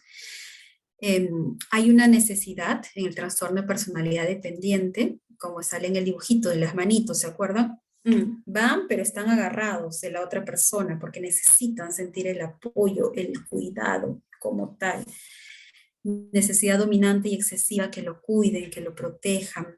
por eso tienden a tener comportamientos sumisos o de mucho apego, sobre todo a las relaciones de pareja o amistad, porque tienen miedo de separarse. Y esto se puede presentar en alguna de estos contextos. Si cumplen más, pertenecerían al trastorno de personalidad dependiente. Les cuesta tomar decisiones sin el consejo, sin la aprobación de las otras personas, porque dicen, uy, ¿y si lo he hecho mal? No, mejor pregunto a mi mamá. No, mejor le pregunto a mi hermano. Si estoy bien vestida, le pregunto a mi amiga, o me compra esta ropa, ¿me queda bien o no? Necesitan la aprobación o tomar una decisión. Si van con una amiga, oye, si compro esta ropa, no, amiga, te queda mal, no la compro. Ahí pueden tener. Necesitan asumir responsabilidades y para ello requieren de las demás personas, ¿no? Solas no la pueden hacer. Mamá, acompáñame, hermano, acompáñame a hacer esto porque no sé, tengo miedo, necesito de ti para tomar esta decisión, para ir a, no sé, a comprar esto, lo que habíamos hablado, o alguna responsabilidad mayor. Tiene dificultad para expresar el desacuerdo con los demás por miedo a que ya pierdan su apoyo o por miedo a que también pierdan la aprobación o un poco pierdan también el apego que tenían con estas personas, ¿no? Sobre todo pareja y trabajo también. Dificultad para iniciar proyectos o cosas por sí mismas, porque piensan que no son suficientes para hacerlo o que necesitan la aprobación de otras personas para saber si lo que están haciendo está bien o no está bien. Se siente incómodo o indefenso por miedo a ser incapaz de cuidarse el mismo. Él cree que no lo puede hacer solo, necesita de alguien como tal. Si no, algo le puede pasar, se puede equivocar, le puede salir mal o puede tomar una mala decisión. Eso es lo que creen ellos. Y cuando están en una relación, siempre tienden a hacer simbiosis, a querer, vamos a la reunión de mi familia, ya vamos juntos. Pero esta vez van a ir las chicas, sí, pero yo también quiero ir, ¿no? O necesito acompañarte. Hacen a veces simbiosis con la pareja y cuando terminan una pareja no pueden estar solas porque se sienten, digamos, sin que nadie las cuide, sin que nadie les proteja, inmediatamente o en corto tiempo buscan otra relación, ¿no? Para que los cuiden y tienen una preocupación a que los abandonen y que nadie pueda cuidar de ellos. Esto es en general el trastorno de personalidad dependiente. Ya cuando hablamos de una dependencia que no incluye el tema de trastorno de personalidad, saben que hay dependencia física, emocional, económica, sobre todo, por ejemplo, en los casos de violencia, que hacen que las pacientes, sobre todo mujeres, pues tengan dificultad para terminar con esta relación. Entonces, muchas personas que son víctimas de violencia tienen ese trastorno de personalidad dependiente que hace que sea muy difícil para ellas terminar esta relación a pesar que estén siendo vulneradas en sus derechos y que estén siendo violentadas físicas o psicológicamente. Entonces, por eso este caso de personalidad es bastante importante ver en estas pacientes que tienen o son víctimas de violencia. El trastorno de personalidad obsesivo-compulsivo y no confundirla con el TOC, que es el trastorno obsesivo-compulsivo. Ya este tipo de personalidad obsesiva-compulsiva o lo que antes se llamaba también como personalidad anancástica, y ahí le he puesto también el dibujito, ¿no? Todo planificado, todo en orden, todo lo que tengo que hacer, el horario establecido, ¿no? Quieren tener el control de ellas. Por eso el patrón en general es la preocupación por el orden, el perfeccionismo, tener el control de todo, a expensas de que son poco flexibles, son muy inflexibles. A veces, no, así nos ha hecho el profesor, así nos ha hecho el doctor, que tenemos que presentar el trabajo, no podemos cambiarlo. Pero ¿por qué? No se puede, así lo ha dicho, 5 hojas, no, ni una palabra más, ¿no? Entonces, eso. Trae dificultad, se puede presentar en diferentes contextos, como 4 más de los siguientes criterios, ¿no? Se preocupa mucho por los detalles. A veces no sé si les ha pasado con algunos compañeros, No digo que ellos tengan este trastorno de personalidad, pero sí pueden tener algunos rasgos, porque nosotros los estudiantes de medicina solemos tener algunos estos rasgos de personalidad, ¿no? Ya terminamos el trabajo, no, tiene que estar bien centrado, la letra justificada, el Arial, no hemos puesto bien este logo, aquí no lo hemos enumerado, que la viñeta, y uy, y el contenido, que es lo importante, a veces lo pasan de lado por los detalles en particular que ellos consideran que necesita tener el orden establecido como tiene que hacerse, ¿no? De repente en esta exposición yo hablo una cosa, pero también por ahí surgen otras. Ay, no, pero la doctora había dicho que iba a hablar de esta forma, porque está hablando de otra forma. Se desesperan, ¿no? La organización, ellos se han planificado que de repente tienen que salir con su enamorado de 7 a 8, pero se demoraron un poquito en el tráfico. Ya sufren, porque pero yo quedé a las 8, ¿por qué? ¿Qué ha pasado? No, ya me desprogramaste, mi día está fatal porque ya no voy a poder llegar a hacer mi ejercicio, o sea, se frustran, ¿no? Como tal por estos detalles. Buscan la perfección que influye o interfiere en las actividades, en las tareas que tienen que hacer. Muchos demoran. Hay personas que, como les decía, pasan en la universidad, que por tener estos rasgos demoran mucho en las tareas, o incluso hay personas que ya cuando tienen ese trastorno de personalidad llegan a no presentarla, porque consideran que todavía no está lista, ni está perfecta como ellos creen o quisieran. Muy excesiva la dedicación al trabajo, están todo el día pendiente de la productividad, tienen poco disfrute en otras actividades de tiempos de ocio, ¿no? Por eso no se excluye las actividades de ocio, de las amistades, por estar estudiando, por estar haciendo todo en orden, lo que tienen que hacer, lo planifican, ¿no? Hasta salir con los amigos de 8 a 9, siguiente, regar a la casa, comer, o sea, lo tienen muy, muy planificado. Son inflexibles, como le decía, incluso en la parte de moralidad y ética y valores. A veces tienden a acumular objetos porque cada objeto para ellos es muy preciado y no lo consideran inútiles porque para ellos tienen un valor sentimental. Eso también pasa, ¿no? A veces en nosotros los estudiantes, no de medicina en general, que están poco dispuestos a delegar tareas. No, yo lo hago, yo lo junto, yo lo presento. Y no es porque a veces tengan la empatía o quieran tal vez decir, uy, no, qué lindo que lo presente. No, sino que ellos lo hacen porque necesitan verificar que todo esté bien, que todo esté en orden, porque si no, no lo voy a presentar así al profesor, porque está mi nombre de por medio y tiene que estar bien. Y ustedes ya después ven el trabajo, a ver cómo salió, uy, le has cambiado eso, le has cambiado el otro, porque ellas consideraban, o ellos consideraban que necesitaban cambiar. Es un poco, digamos, avaro hacia sí mismo y hacia los demás, consideran como el dinero como algo que necesita ser bien, bien cuidado, por eso se planifican bien, son muy ahorrativos, si hay que viajar y todo, no, viajar no, porque esto se ha planificado que este año hay que ahorrar tanto. No podemos salirnos de lo que se ha planificado como tal, ¿no? Muy rígidos, muy obstinados. Entonces, este tipo de personalidad obsesivo-compulsiva puede predisponer al TOC. Sí, ¿no? Porque a veces el TOC, hay algunos TOC de limpieza, de comprobación, de simetría, que son justamente los pacientes pues, que quieren todo en orden y todo, entonces como tal los puede predisponer a la larga de repente a tener un trastorno obsesivo compulsivo, sí, podría ser en algunos casos, pero no es lo mismo. Esto es una personalidad, el otro forma parte del espectro del trastorno de ansiedad y todo. Entonces es otra cosa.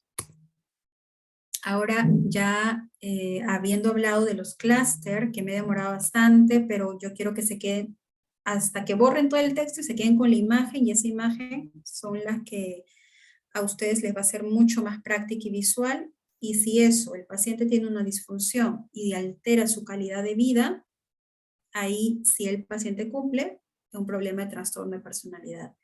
Pero para describir al paciente, sea que estén en semiología o en la parte clínica, les es más útil lo de los 5 factores. Cuando hablamos del manejo ya de los trastornos de personalidad, cuando ya doctora, ya nos habló de todo lo que es trastorno de personalidad, pero ¿qué hago con un trastorno de personalidad? En la evaluación clínica tenemos que ver los factores de riesgos y de protección, y eso se ve en la parte de historia clínica cuando se hace lo inicial, ¿no?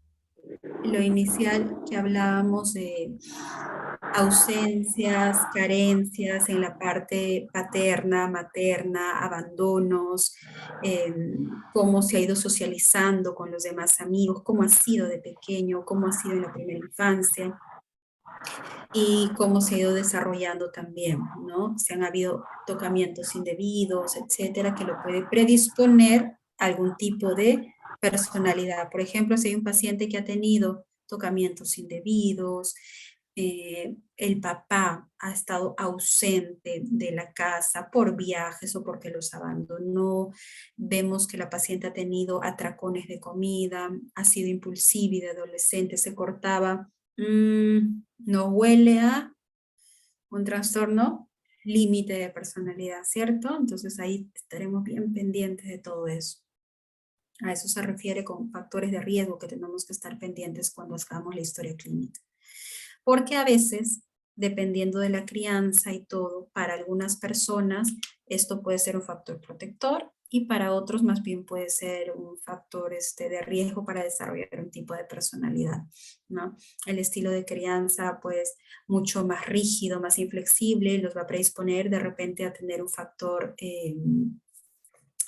a un trastorno de personalidad obsesiva compulsiva. Si en casa no hay límites, no hay normas, nunca les han dicho nada, y el papá de repente por ahí era un papá que robaba o estaba en la cárcel, a la larga paciente podría tener un trastorno de personalidad antisocial. Entonces, influyen mucho los estilos de crianza, la parte educativa, la parte religiosa también, para ver cómo esto a la larga puede predisponernos a desarrollar un tipo de personalidad. Ahora, el manejo general de un trastorno de personalidad está dado bastante por la psicoterapia, que puede ser a nivel individual y o grupal, ¿no? En la parte de manejo farmacológico ya les diré en qué caso se usa la parte de farmacología, no en todos, por eso es que ahí puse como primero la parte de psicoterapia, que eso es lo fundamental. ¿Qué cosas en la personalidad, en el trastorno de personalidad que está presente en la persona se puede trabajar? Ejemplo,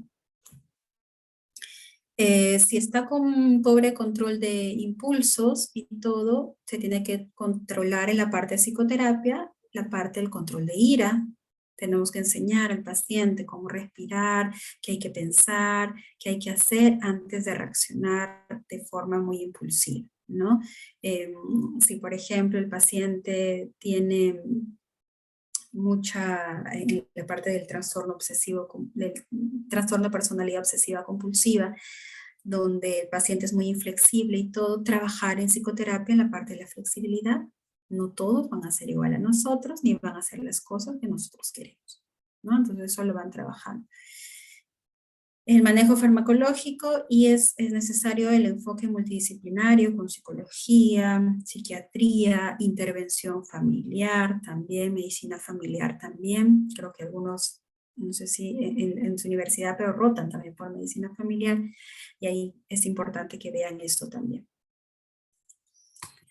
Ahora, en la parte de psicoterapia hay varias, como ustedes saben, escuelas que usan ciertas características para el manejo de este tipo de personalidad.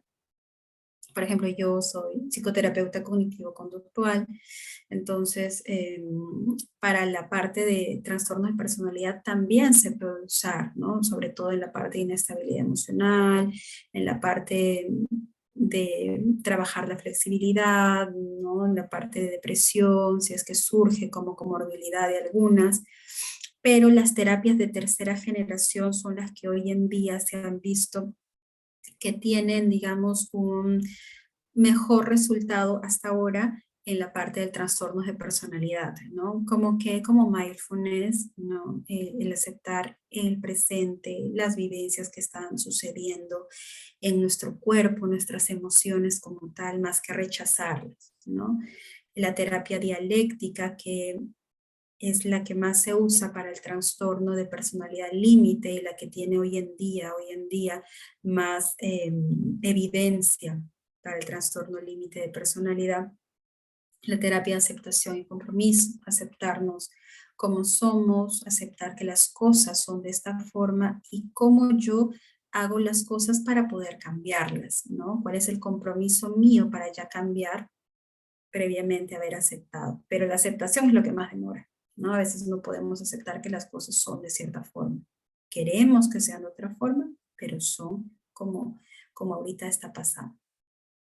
Terapia cognitiva basada en mindfulness, que es lo que a mí me gusta mucho, porque son las dos corrientes que tengo, es justamente trabajar en la parte cognitiva, pero aceptando nuestras emociones. Una persona con trastorno límite de personalidad, por ejemplo, ahorita está estallando en cólera, validar su cólera, que no te juzguen, es natural que sientas cólera, es válido que sientas cólera. Ahora, ¿por qué te estás sintiendo esa cólera? Porque pienso que mi enamorado al hacer esto no me quiere. ¿Qué herramientas tú tienes qué cosas objetivas tienes para creer que no te quiere? Es que no me contestó el teléfono. Ya, pero ¿significa que si no te contesta el teléfono no te quiere? No, no, hay que ver por qué no te contestó, qué ha sucedido. Pero entiendo que sientas cierto tipo de cólera porque quieres una respuesta. Siempre se valida, chicos, al paciente, por favor, sobre todo cuando ya estén en contacto con ellos, validar la emoción de su paciente. Señora, pero ¿por qué está con cólera? No debería estar con cólera. No podemos emitir juicios. Ay, doctor, estoy con mucha tristeza porque sucedió esto con mi perrito, no sé qué. Pero señora, ¿cómo se va a poner así? No, señora, entiendo que esté muy triste por lo que le ha pasado a su mascota. Probablemente esto le esté afectando. Hasta ahí, ¿no? Es un tipo de validación, muchos grados de validación, pero hasta ahí, pero no decir al paciente por qué estás triste o no.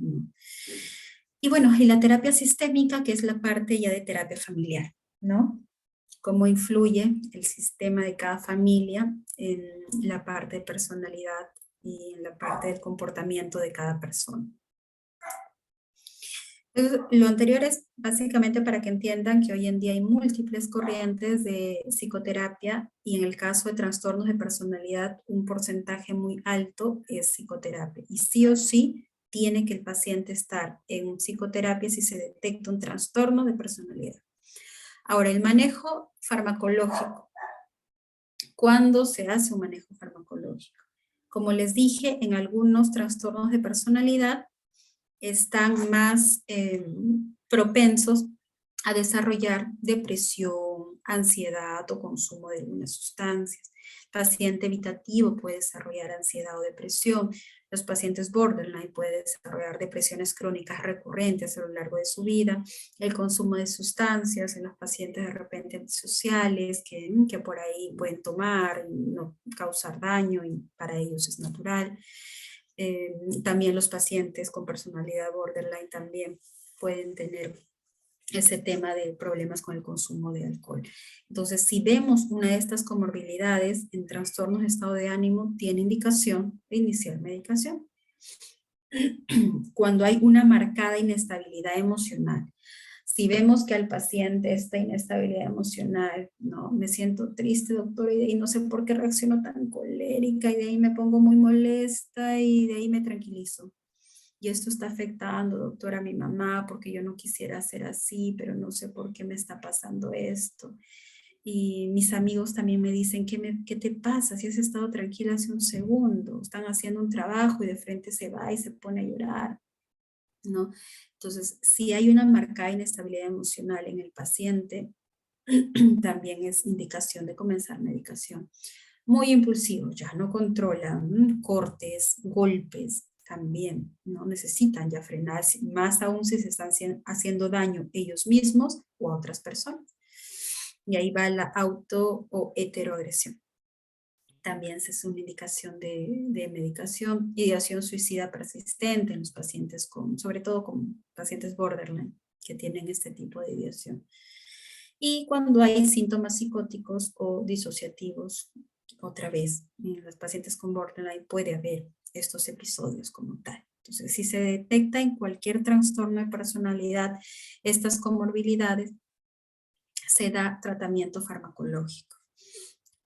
En el caso de ustedes, chicos, si es que terminan ya la carrera y se van a sus serums y todo, hoy en día hay 205 centros de salud mental comunitario que sus postas los pueden mandar ahí, que hay psiquiatras y psicólogo en un equipo completo, pero si detectan estas cosas, sí es necesario que los deriven ya a su centro de salud mental, ¿no? En el caso de cuando estén en sus serums. Ya. ¿Qué es lo que se da? En general, pues, como por eso les decía, ¿no? Si hay chicos de tercero, cuarto, quinto. En general, chicos, si hay una comorbilidad de depresión, ansiedad, ¿qué le daré? Un antidepresivo. Si hay mucha inestabilidad emocional, ¿qué le doy? Un estabilizador del ánimo. Si hay síntomas psicóticos o ideación suicida persistente o síntomas disociativos fuertes, le doy un antipsicótico. ¿Qué de antidepresivo, qué estabilizador o qué antipsicótico? Va a depender de la comorbilidad, va a depender de los efectos secundarios y de la interacción que tienen con otros medicamentos, ¿no? Por ejemplo, si le doy yo a un antidepresivo a una paciente borderline, pues puedo optar por fluoxetina, ¿no? Y a los que estén en grado más avanzado, los IRS, ¿no? Como ustedes saben, de primera línea, son buenos también.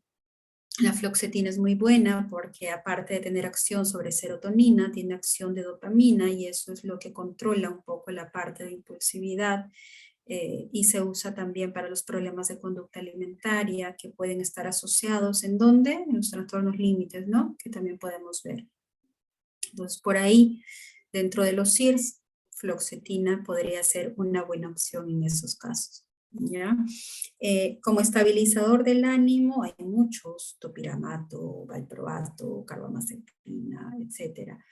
Si es un paciente que tiene, o una paciente que tiene obesidad, ¿no? Que es TLP y muy inestable, impulsiva, le daré valproato, como efecto secundario el paciente va a subir de peso y de repente tiene mucho aumento de apetito, prefiero darle el topiramato, que por ahí controla también la inestabilidad y también ayuda con el tema del apetito. Si el paciente fuma también por ahí, le va bien el topiramato. Y como efecto secundario, el bajar de peso. Entonces, por eso les decía ejemplos sencillos de cómo nosotros los psiquiatras optamos por qué fármaco o por qué no. Doctora, pero ¿por qué no ha traído qué fármaco? Porque no es que haya paciente TLP con depresión, ¿cuál es? No. Paciente con inestabilidad emocional, ¿cuál es? No, no hay uno así, por eso lo de abajo. Va a depender mucho de los efectos secundarios y de las interacciones y comorbilidades. Y antipsicóticos sí, se suelen dar, chicos, cuando hay un grado de ideas suicidas persistentes o síntomas disociativos. Se puede dar risperidona, olanzapina, aripiprazol, que es de primera línea en los pacientes con borderline que hacen síntomas psicóticos, por ejemplo, ¿no? Entonces, eso sí por ahí. Pero los tres principales manejos farmacológicos son estos tres que ahí se dan, que damos los psiquiatras en general. Y eso era pues toda la ponencia del día de hoy acerca de trastornos de personalidad que quería que se llevaran de la ponencia de hoy. Algunos me hicieron algunas preguntas, algunos entraron después, de repente no pudieron estar atentos a todos. El resumen, nada más chicos, que quiero que se lleven, es como habíamos visto. A ver, vamos a ver. Porque algunos han entrado al final. Solamente esto. Ya. El temperamento, la parte genética, el carácter en la parte de primeros años y personalidad es la suma de los dos El temperamento no se puede cambiar, el carácter todavía se puede modificar porque es la parte de los primeros años y ya la personalidad está establecida. Lo que habíamos visto, hablamos de rasgos de personalidad cuando encontramos ciertos rasgos que de repente yo, ¿no? Digamos, uy doctora, pero me he dado cuenta que tengo algo de evitativo, pero también de dependiente.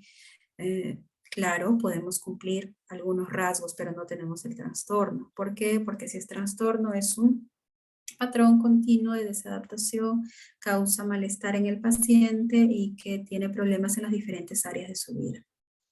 Puede tener comorbilidades, el trastorno de personalidad, como les dije, con depresión, ansiedad, consumo de sustancias, y que requieren manejo terapéutico todos si es que se encuentra un trastorno de personalidad, y farmacológico si esto se presenta inestabilidad emocional, depresión o ideas suicidas o síntomas psicóticos. Eso es el mini resumen de todo, y que lo práctico para ustedes, para describirlo, sería lo de los 5 factores, que es mucho más descriptivo desde el punto de vista clínico. Y eso es, chicos, en general. Quisiera saber si tienen alguna pregunta, si tienen alguna duda. Pueden por chat prender su cámara o no prenderla, o preguntarme algo por micro también, ¿no?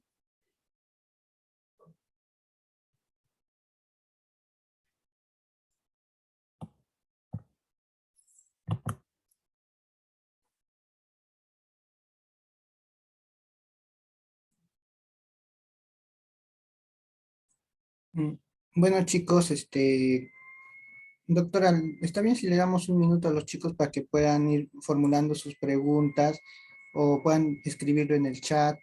También es el momento en que si alguien tiene una pregunta puede prender libremente su micrófono y, bueno, hacer llegar de manera directa la pregunta, ¿no?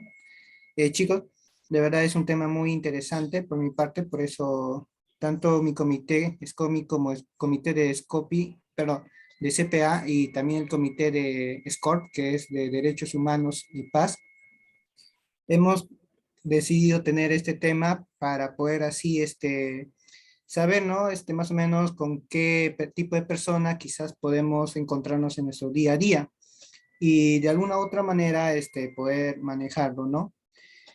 Y bueno, chicos, a ver si alguien tiene alguna pregunta.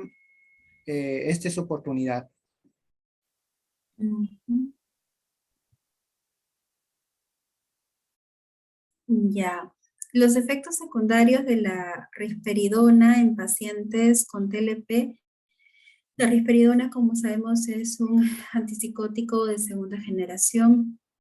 Entonces puede afectar alguna de las vías y puede tener como efecto secundario los síntomas extrapiramidales que conocemos, como puede ser algún grado de acaticia, rigidez, cialorrea en los pacientes, dificultad a veces para hablar y en ocasiones distonías. No solo en los pacientes borderline, sino en general los antipsicóticos de segunda generación como la risperidona tienen estos efectos secundarios. Se puede dar viperideno, ¿no? Para tratar de contrarrestar estos efectos secundarios, pero ya en otra clase y todo, y creo que el doctor tal vez les habló, que creo que les habló de esquizofrenia y todo eso, no sé si del manejo como tal, pero pues hay algunos criterios que nosotros usamos para ver si el paciente puede desarrollar un efecto secundario, ¿no? Si es un paciente hombre, joven, con consumo de sustancias, si ya ha tenido efectos secundarios anteriores con la risperidona, pueden tener alguno de estos efectos secundarios que les mencioné, ¿no? Que son extrapiramidales. Y se puede tratar con viperideno. Uh-huh.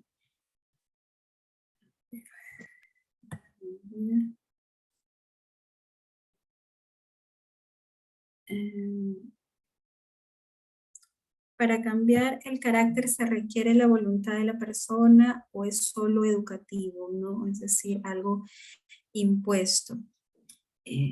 A ver, como justamente lo has mencionado, ¿no? El carácter que se forma en la primera infancia, en la parte de la socialización primaria, se puede cambiar, claro, se puede cambiar teniendo en consideración, muchas veces cuando son pequeños, pues no van a tener este insight, esta introspección que nosotros como adultos tenemos, pero está la familia, ¿no? Para enseñar un poco. Si vemos que el paciente ya está con tendencia a ser perfeccionista, se trabajará con la tolerancia a la frustración, con la paciencia, con la empatía, y eso, ¿quién lo puede desarrollar o cambiar?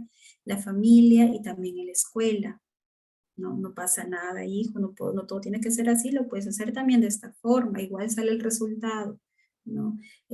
Hijo, mira, está bien si no te sale, lo intentamos de nuevo, amor, ¿te parece? Listo, muy bien, felicitamos sus logros con reforzadores positivos que llamamos en terapia.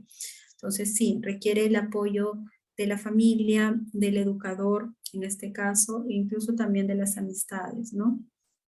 Pero sí se puede llegar a cambiar el carácter como tal.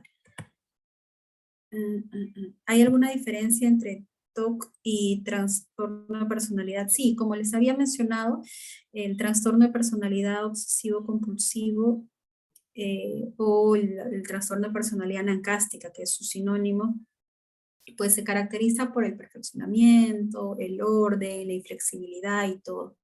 El trastorno obsesivo-compulsivo, al formar parte del espectro antes se consideraba dentro de la ansiedad, pero es como que aparte, se caracteriza por, creo que algunos de repente ya que están en años más avanzados lo han visto, pero son pensamientos intrusivos, involuntarios, absurdos, ilógicos en ocasiones, que yo no puedo evitar y así quiera no lo puedo hacer.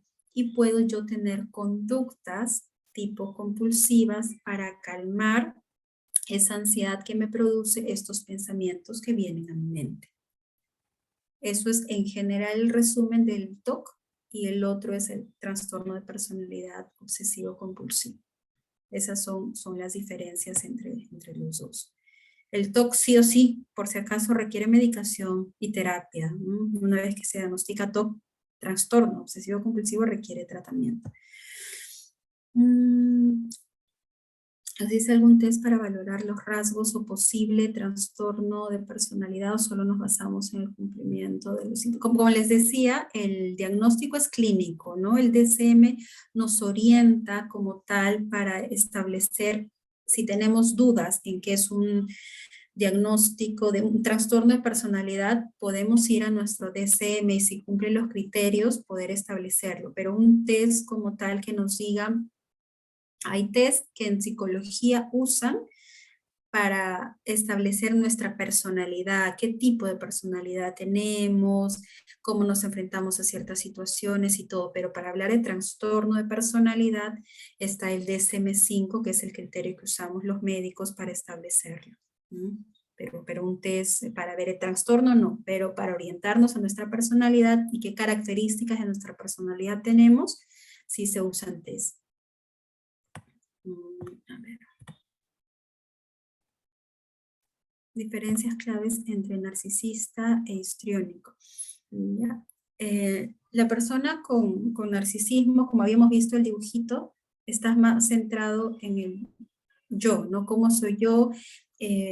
Soy superior, la superioridad, soy superior a los demás, tengo ciertas cualidades que me hacen ser mejor a los demás y por ende necesito una mayor atención en mi trabajo, merezco ciertas cosas que los demás no. ¿Me puedo relacionar con gente? Por favor, yo no voy a hablar con ese tipo de gente que no está a mi altura, que no está, digamos, a mi intelecto, que no tenga mi posición económica. No, son muy selectivos en esa parte porque creen que tienen algo superior a los demás. El narcisista, la parte histriónica tiene que ver más con un hecho de la parte emocional, ¿no? Son muy emocionales en el aspecto de teatralización, en la forma de hablar, de vestir y búsqueda de atención, pero no porque se crean superiores, sino porque su forma de ser hace que ellos necesiten de la atención de los demás. Por ende, no van a minimizar al resto. Ellos ahí no es que los demás sean inferiores a mí, sino que mírenme, véanme, soy linda, tengo estas cualidades, pero sin minimizar al resto. a eso, ¿no? El narcisista sí, ellos son superiores. Superioridad es la clave en la parte de narcisismo y en la parte de histrionismo, en la parte de teatralización, por ejemplo.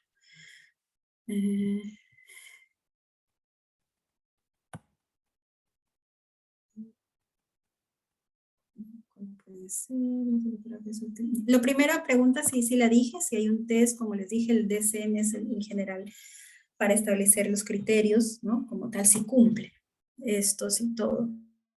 Como cuando hablamos en cardiología y todo, cumple estos criterios para tener insuficiencia cardíaca, tal cosa, sí, ¿no?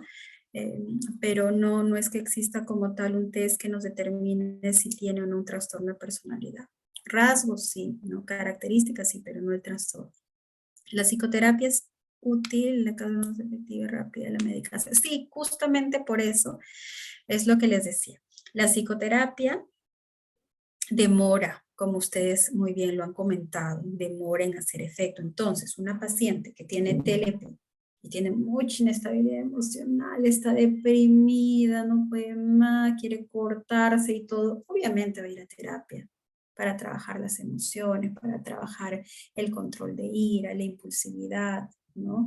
Pero definitivamente esa paciente tiene que recibir medicación, porque la medicación, como han puesto ahí, es mucho más rápida, pero quien va a mantener en el tiempo los patrones de cómo piensa esa persona y para que no llegue a sentir esas emociones tan cambiantes, se va a manejar en terapia, pero la terapia requiere más tiempo. Entonces, por eso, mientras tanto, le damos un estabilizador del ánimo y por ende, pues, la paciente va a estar mucho más estable. Pero lo que queremos, más de mantenerla estable un ratito, es que cambie esa forma de pensar y por ende sus emociones no se vayan de polo a polo. Pero sí, la medicación se usa justamente porque es más rápida la acción. Eso eran las preguntas que han puesto aquí, que me parecen muy, muy bonitas y muy interesantes también, chicos. No me había dado cuenta que me he demorado bastante, pero son temas importantes. Creo que, como les dije, les he dado algunas pautas que para mí son importantes, que como alumnos de tercero, cuarto, quinto y los últimos años sepan, ¿no? En general. No sé si por ahí hay más preguntas o de repente ahí terminamos, Anthony, la exposición. Creo que de ahí ustedes no sé si van a hacer el test, Anthony, ya eso sí no me has comentado. Sí, chicos, sí, doctora, de ahí viene el test, pero antes, bueno, mientras los chicos se van animando para la foto, para que prendan su cámara, para la foto del reporte nacional de la actividad, y bueno, pueden ser acreedores de su certificado, de su participación y validación de puntos de intercambio por parte de Infinsa Perú. Bueno, chicos, mientras se van animando los chicos, yo no sé si la doctora me permite, quiero compartir el certificado que se le hará llegar a nombre de nuestra sociedad en UPCJB, por su tiempo que nos ha brindado y para nosotros como futuros médicos poder profundizar sobre todo nuestro conocimiento en ese tema de trastorno de la personalidad. Sí, Anthony, está bien, gracias. ¿Puedo pasar a mostrarle, doctora, el certificado? Sí, claro, Anthony. Ok, un segundito, por favor, para que pueda compartir la pantalla y se pueda visualizar.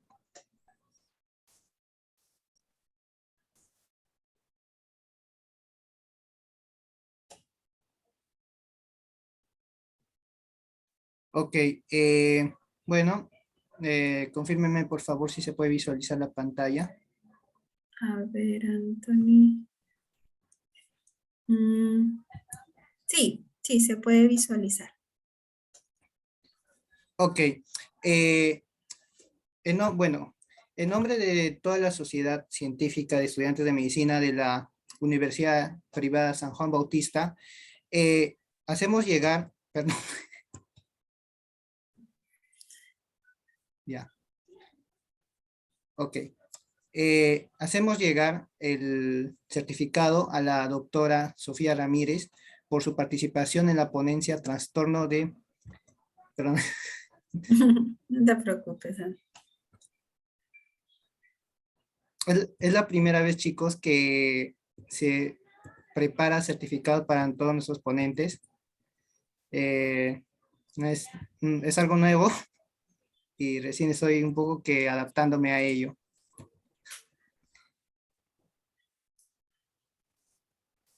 Ok, mejor ahí. Bueno, como decía, vamos a otorgar el certificado en calidad de ponente para la doctora Sofía Ramírez por su participación en la ponencia Trastornos de Personalidad, organizados por los comités SCOMI, SCORP, CPA, CEPAIS, de la Sociedad Científica de Estudiantes de Medicina Humana de la Universidad Privada San Juan Bautista, SOCIEN UPSJB, que se llevó a cabo el día de hoy, 5 de mayo del 2022, y que hemos dado inicio aproximadamente a las 7:06, ¿no? Por esta vía Zoom. Cuenta con la afirmación de los 4 directores de diversos comités organizadores, como también de nuestra actual presidenta de la sociedad. Bueno, el certificado le haremos llegar lo más antes posible. Bueno, chicos, espero puedan prender su cámara para así tomarnos la foto grupal y después poder pasarles el post-test, y eso sería todo, chicos. A ver, ¿cuántos se animan, chicos? Bueno, yo voy a dar el ejemplo. Ok, ahí estoy. Disculpen que tengo un poco movida la cámara. Ahí tenemos a Alejandro, tenemos a Andrea, Rosas, a Jenny. A ver. Creo que voy a tomar en 2 planos, pero ha tenido muy buena acogida. Chicos, un ratito, denme un segundito. Ok. Mientras se van animando, gracias Brenda, gracias Camila, gracias Eva, gracias Claudia. Ok. Bueno, a la cuenta de 3, 3, 2, disculpen, creo para que no sea tan rochoso el video que continuaba grabando.